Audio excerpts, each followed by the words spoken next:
This episode is brought to you by Politica. You win when the right people hear you. Give us a call at 917-742-6342. And now, the Live Your Dreams podcast.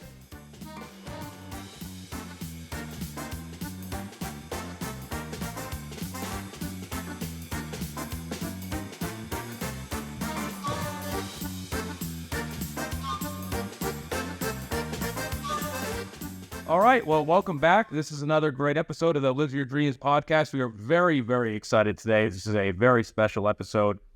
When you talk about the word inspiring, this individual really just, he excels the word. He lives the word. He is the word. And not only do we have one inspiring individual on today, we actually have two very inspiring individuals today. Our first four-person podcast. We're very excited about that. And Chris, I hope you introduce these great people very well. Oh, yeah. I mean, these amazing guys. I mean, they're not only friends, but they're guests, they're friends. They're just amazing guys that I'm glad to have. One I love dearly. The other one I like a lot. So, Marcus Suarez, the artist, as well as Dominic Ciccarelli, the architect. Thank you guys for having us. Head manager. Thank you. You guys really are fantastic individuals. You know, Dom, we had the pleasure to meet a few years ago when we worked on a documentary, and Marcus, your reputation, precedes you. Really, it does. Such an inspiring individual, and the word inspiring is the key. You've had a fantastic career, a fantastic journey that has just been going on for so long. People around the world know who you are. If you want to take us back to the beginning, what inspired you to start this? Well, like I always say, I started with the plan and then never stopped. So that's basically how I got started. My father was a huge inspiration. He's an artist and a jeweler. He showed me my grandfather's drawings, so that was very inspiring to me growing up as a kid. Why don't you tell them where your father worked? My father was a jeweler for Cartier and Tiffany, and we used to fight over him, like who would get him. So he was split his time between both corporations. So when you started, when you say that when you picked up the crayon, you never put it down, right? Yeah. And then you got into, this is such, people know when you follow your dreams, especially in the artistic world, it's so difficult to break in. What kind of started you breaking into the world of art? Where did you start painting? In New York City, correct? Well, yeah, that was my home base where I grew up. I started doing T-shirts. Caesar's Bay. Yeah. Caesar's Bay Bazaar, remember? You used to have an art background at school as well, which is really where you honed in your skills, right? So go to school. I went to Marcus Junior High School and Physics and talented, and from there I was pushed to go to art and design high school in Manhattan, and that's where I fine-tuned my skill as an artist. That's a very big deal. I mean, that's very difficult to get into. So you literally had the gift when you look at it, right? I mean, yeah. I mean, my teachers were like, wow, you look really good. Like, I was beyond my years. And when I was drawing, I was drawing eyeballs and people were just drawing circles. And my teachers noticed that and they pushed me to take it further. So I did. That innate ability is something so special, and that's amazing you have that gift. Now, you had the opportunity to then pursue that further, going to school, college, the next level, but something happened there. How did that go for you? Well, I did receive a full scholarship to the New York Academy of Art, but I decided not to go. I started painting T-shirts. I figured let real life be my professor. So instead of going to college, I went into the real world, pursuing my art career. I love that you said that. Let the real world be my professor. As a lot of artists, I feel the same way. I think artists need to get out there and experience life. And obviously, you feel that way as well. Yeah, very much. What I love about the story is that he bet on himself. Yes. Right? He could have went to college. He could have, did the typical streamline of what every kid does, right? You go to high school, then you go to college, then you go into a workplace. I think he recognized that he was a little bit more unique, a little more special, and said, you know what? Let me use these 4 years and bet on myself and see where it could take me, as opposed to maybe the redundancy of doing another 4 years in college. And I think that's what really sets you ahead, because I'm a big believer in just get started. Just start. You're never going to know for sure what you want to do. I have friends and family members who are in their 40s now, still messing around with, what do I want to do? I have friends that, changed majors in college 3 or 4 times. Listen, regardless of what you love to do, there are some days that you're going to wake up and you're going to not want to do it. Right? There are always ups and downs in your 20, 30-year career. Just get in, get started, do it, and just push through. Time is priceless. And I think that's what I love most about Marcus is he bet on himself then, and he's still betting on himself now, 30 years later.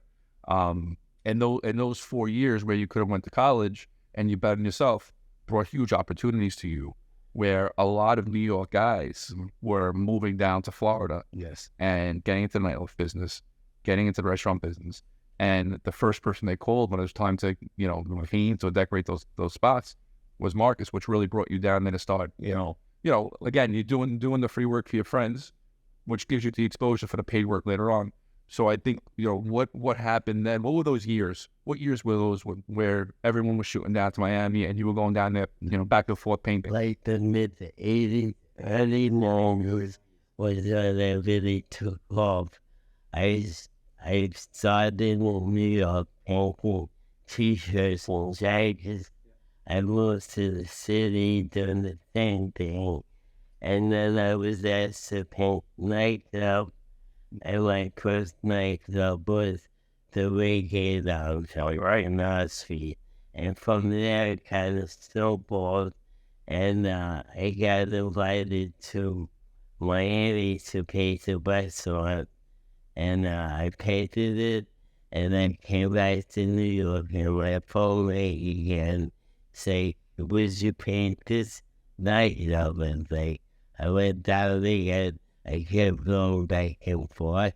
So partly I said, let me just stay in Miami, because it was up and coming, and there were nightclubs and restaurants opening on a daily basis. We used to all go out there, and it was great to have an artist friend that was painting in the restaurants and nightclubs that we went to. We felt special just knowing you. The year after we arrived. It is good because I have Paul and all these guys.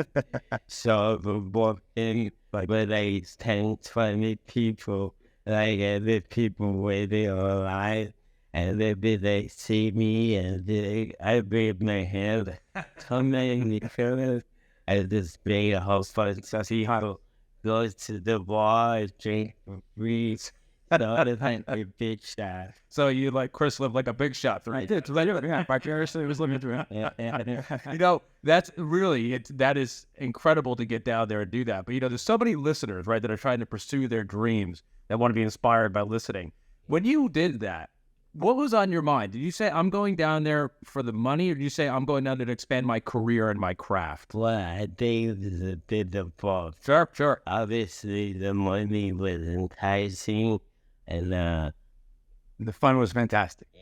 I did the best of both worlds, like the partying and the girls and the hanging out and the fun and the nightlife. But in the daytime, I'll be working my nose to the find some painting. And so I had the best of both worlds. Yeah. Going back to what I said earlier, we're doing this free work. Yep. Helping your friends and family. But also for getting the exposure, it really brought him his first paint gig. Yeah. By painting this one particular restaurant, he was there that night, and someone saw his work and was like, wow, can I hire you to actually paint something for me? Yeah, why don't you tell that story a little bit? Well, I did a bunch of series of painting for like the Zanzibar and the owner, CEO of Absolute Vodka was staring at one of their painting, but I didn't know who it was. And somebody came up to me and said, that guy keeps staring at your painting. Why don't you go upstairs and see, what it's all about? So I went up to him and I said, how do you like to paint? And he said, I love it. And I said, thank you. He said, why you did this? I said, yeah. He said, he looked at me. He said, how would you like to do something for Absolute Vodka? So I hear stuff all the time. Yeah, I love it. Sure. And he pulls out a gold card with his name, Michelle Wu, CEO of Absolute Vodka. And he handed, like, call me tomorrow. And sure enough, I did. And 2 days later, there was this check in the mail for $10,000. And he paid me before I did anything. That's great. Yeah. So that was my first paying gig. What a first paid gig that I don't know. I was just dream about those. Yeah, most artists' first paid gig is, a $50 side gig somewhere, and now I have $10,000. That's just literally the ability that you have. That's just, that's so natural. Really, that is so admirable. That's almost unheard of to have that as a first gig. Incredible story. Are you kidding me? That's every artist out there. And again, people listening, this is what it needs to take. You need to get out there and do the work, right? Would you say that, Marcus? You have to do the work. Right. You have to put in the work. I wasn't like an overnight success. Like I said, I started out with T-shirts. Then I went to the nightclubs. And, I worked my way up. And then eventually I ended up coming to Miami, like I said. Painted on the nightclubs there. And then one of the nightclubs I did was for Mickey Walk, actor. And he loved what I did. And then right next door, Prince took over a club. And they needed somebody to paint the interior, like the murals and the bar and this and that. But they couldn't find anybody. They saw my work and Mickey Walks, and they asked him who did this, and says, my friend Marcus, and they gave him my number, and so I walked in, I showed them my portfolio, they asked me, could you paint this and that? I said, sure, and I ended up getting the job. So, to make a long story short, there was 2 huge walls on either side. It's an old theater. And so I painted both sides. And they put money on the fact that I wouldn't finish one side by the time they opened, but I finished both sides. That's great. Yeah. So there was a story where I was finishing one side. I wiped my brow like I'm done, and I turn around, I see 30 people underneath facing me. So like, I looked around and I thought they were paying to make it. And the head of the villain stood up and said, no, we don't listen to you. We can't believe you're real. You must be an angel. We put money on that you will finish one side, you finish both sides. So I was like, wow, very. I ended up meeting Prince a couple years later, and in the nightclub, and so I went to go up to him to say hi and introduce myself. And his brother was like, and I don't want to talk to him about it. And I said, okay, I'm not the star type, even though Prince is for me like one of the biggest ever. So then I'm in the VIP area with my friends, and he walks by, he looks at me, and he calls me over like with his finger. I'm like, oh, maybe yeah, we'll see that. Right. So I go to up to him, and this bodyguard stopped me again. He said, I told you he doesn't want to talk to anybody. And Prince hit him with his hand. I told him, come here. So he asked me, he said, I saw you wanted to talk to me. What you want to say? I said, well, I wanted to say thank you for the music. And he's like, yeah. And then I did work for you in Miami a few years ago. He goes, oh yeah, what did you do? I said, I painted the cup for you. And he looked at me, he goes, you're Marcus? And I was shocked because Prince is standing. Say, I said, yeah. And he started jumping up and go, oh my God, hugging me, kissing me, yo, Marcus, boy. And he's yelling my name, Marcus, boy. And I wanted to tell him that story about the people underneath with it. So I was like, he wouldn't shut up. I'm like, wait, I have to tell you something. Is that Marcus? Yeah, me kid jumped down, and I said, finally, I said, shut the F up. That's great. And they shut up, and they boom. So I said, yeah, I started telling them stories that he said to me, I know that story. Why did I'm jumping on that? I've been dying to meet you, he told me. I was like, wow. And all my friends are like, wait, shouldn't it be that? I was see what, yeah. But Marcus, I mean, that is incredible. As an artist, right? You went from literally, which is great to do. It's a great place to start. You're painting T-shirts on the streets of New York, and you're going to Prince, knowing your reputation.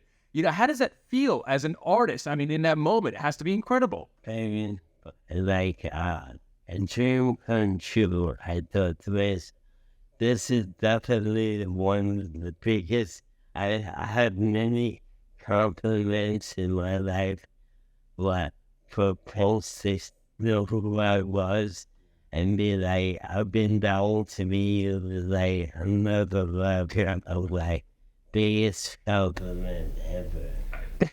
Get it? Yeah. So from that, I mean, the train just steamrolled. I'm sure, Asu, yeah. David LaChapelle, who's a very famous American photographer, back then we didn't have the computers like we do now, and the backgrounds of all of these photo shoots had to physically be painted. Yeah. And Marcus became David LaChapelle's right-hand man to actually paint all the backdrops to what he was filming. So wow. That's when he had the ability to, work with Paris Hilton and Christina Aguilera, Uma Thurman, Elton John, Madonna.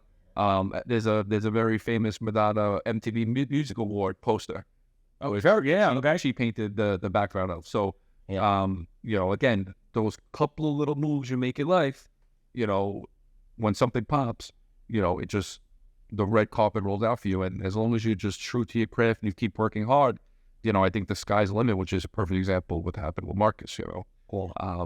Absolutely. Dom, you're a huge entrepreneur. I mean, such a respected member of the business community. There's so many people listening that are entrepreneurs. Artists are the same way, right? They're kind of like individual entrepreneurs. Mm-hmm. Do you believe that when you said that, you have to take those opportunities and make everyone work? Because you're someone who did that yourself as well. Yeah, listen, myself as an architect, I had a passion for art as a kid. Yeah.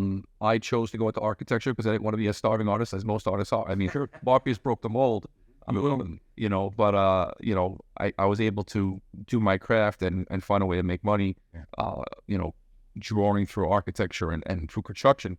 But yeah, it's very similar. You know, you really have to just throw yourself out there, do it, and work hard every day. Yeah. Be a good person, and things will eventually happen. One thing I can say about the both of you, you're consistent and persistent. Yeah. That's what, right? It's what Yeah. wins. Well said, Chris. There's no get rich scheme overnight scams anymore. No. And if it was easy, everyone would do it. Yeah. So whatever it is that you enjoy doing, just focus on it and push it, push it, push it. Listen, it's not going to happen tomorrow, and it's not going to happen next week. It's not going to happen next month. It might not happen next year. But if you're true to yourself and true to your craft and you keep practicing, something will happen eventually, and there's a plan for you. That is great advice to all the listeners out there. Really, I mean, that's it. And I mean, going into that, Marcus, the incredible list of names that you worked with, incredible. From Miami, you end up in Los Angeles eventually. Yeah. You're out in Los Angeles. You are now basically around every major player. I mean, listen to that list of names: Paris Hilton, Elton John. This is not just actors, musicians. You are with the elite of the elite. Tell us about your journey in Los Angeles and how that worked for you. Well, that was amazing. Yeah, I went out to LA. I started doing work for David LaChapelle, as you said. And from there, it's just snowball. I started working elbows with a very little trim who and how to The hotel that you painted also. in the hotel with Hollywood. This is the famous. Yeah, I painted it over 13 years ago. And if you walk in there, they still have everything. The piano, the staircase going up, everything. Everything pristine, like I painted it yesterday. Oh, it's I beautiful. haven't changed a thing. Yeah. Which hotel was that? It's called Le Petit. Oh, great. Yeah, absolutely. That's great. I've been there many times, actually. It's a great place. I don't know. Yeah, no, I used to spend a lot of time there when I lived in Los Angeles. Absolutely. Painted that whole thing. That's like very, really, The hallways, all the rooms. I love the peacock in the hallway because you first say, what is that? And then you realize it's a peacock's tail, and then it leads to the peacock down the staircase.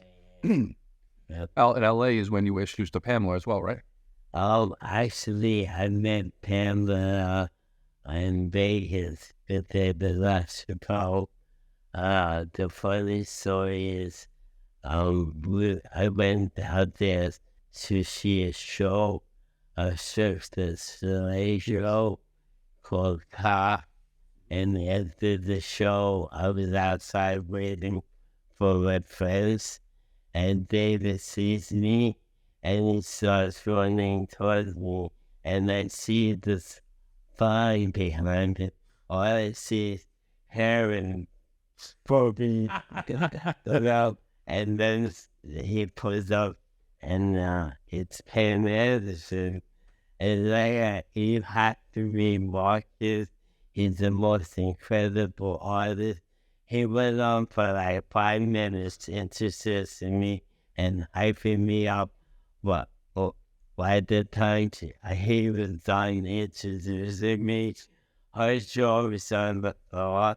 One up into the other child could have stand in front of her. And then she looked at me and said, "Can I give you my number, Ray? Are you kidding?"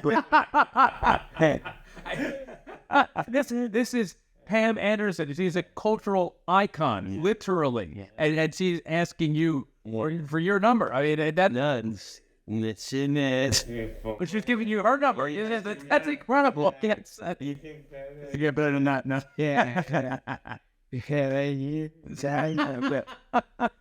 I mean, your mind must be just like, come on, that's Wow. So that particular night, we ended up just being like bosom buddies.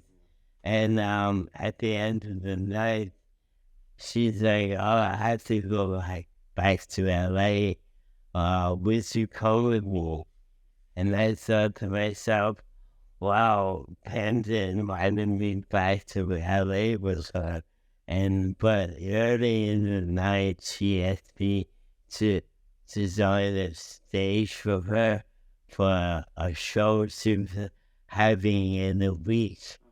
And so I thought to myself, I could either stay here and do the backdrop for her show, or I could go with her and lose like 3 days, and then decided to stay and blow her mind with the stage that was designed.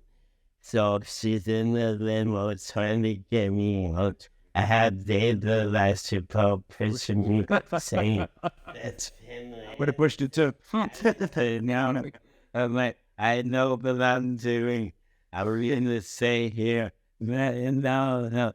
So to make a long story short, I love staying in Vegas, painting the backdrop for a fashion show. And the day of the show, she walks in and she sees the stage. She sees me hanging up all the props on the stage, and she's blown away. And she saw it and she ran, started being jumped on me, like stabbing me. So now I know why he stayed. And we've been friends ever since. We made a good decision. You stuck to it, and you ordered your hand. Going back to stick to your craft. Hey, yeah, you're right. 9 out of 10 guys would have shot to LA. Right? Yeah, this guy stays behind and says, you know what? Let me continue to prove the artist I am. And again, you stick to your craft, and just things will happen, and you know, you build the reputation that you have. And that resulted in a long-term, very close friendship between the two of you, where, you know, and I've been in Pam's company with Marcus, and listen, it's a beautiful relationship they have. Yeah, she's my best friend. That's great. Oh, I'm very grateful to have her in my life.